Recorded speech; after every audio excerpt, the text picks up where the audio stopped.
Carlitos Gardel dice 20 años no es nada, febril la mirada. Pues yo te diría de que ya a esta altura de mi vida y con los años que cargo encima, diríamos que prácticamente es como 50 años no es nada, ¿no? Todo un tiempo que yo recuerdo cuando mi viejo nos decía y de unos relatos y demás, y decía, esto pasó hace 20 años, nosotros decíamos una eternidad. Las cavernas.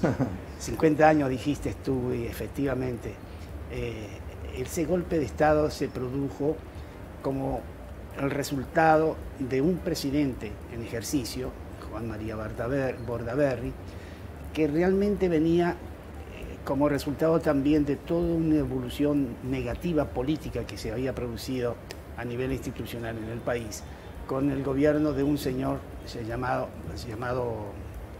Pacheco, que este señor estableció no un golpe de Estado, digamos, declarado además, sino una reducción de los derechos humanos a través de unas medidas legales que se llamaban medidas prontas de seguridad, que era una especie de estado, semi-estado de sitio, a efectos de controlar la movilización estudiantil, las movilizaciones sindicales, que eran muy intensas, porque aquel Uruguay socialista que a mediados del siglo XX se había instituido como un país con las instituciones democráticas funcionando muy bien, pero además con condiciones económicas muy favorables para la mayor parte de la población y con el respeto a los obreros, a los trabajadores, a los campesinos.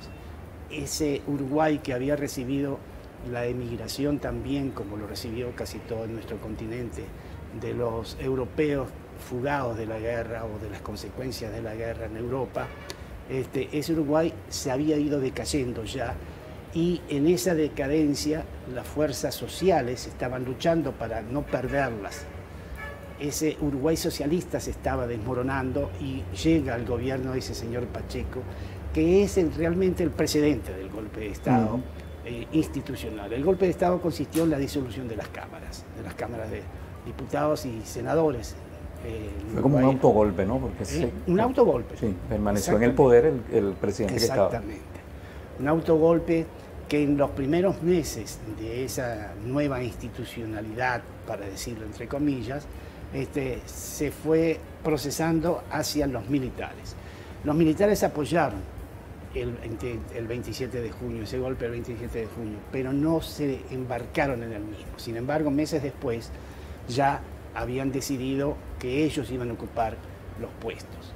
Hay una característica de la dictadura que hubo en Uruguay como consecuencia de este 27 de junio del 73, y es que no podemos decir, por ejemplo, tal dictador, realmente porque han ido cambiando unos y otros de acuerdo a las etapas que se estaban produciendo de esa dictadura, y además y muy especialmente como fruto de las contiendas internas de estos sectores. Hay que reconocer que fue un golpe apoyado por el poder financiero, por el poder bancario, por ciertos grupos civiles. Nosotros siempre llamamos de que ese golpe nunca fue militar, sino que fue un golpe que produjo una dictadura cívico-militar en el país.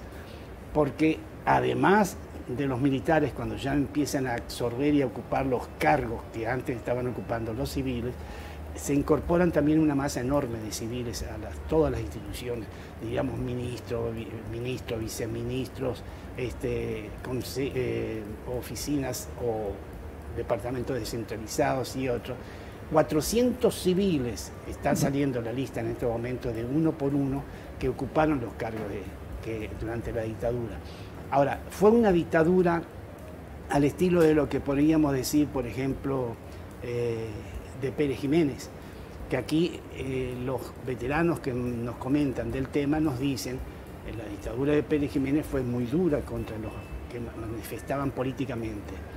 Pero en términos generales, dicen, yo no sé si esto es tan así, en términos generales la población no sufría el golpe de Estado en cuanto a persecuciones y demás. Pues en Uruguay no, en Uruguay fue masivo. Laiguana.tv, la verdad hecha tendencia.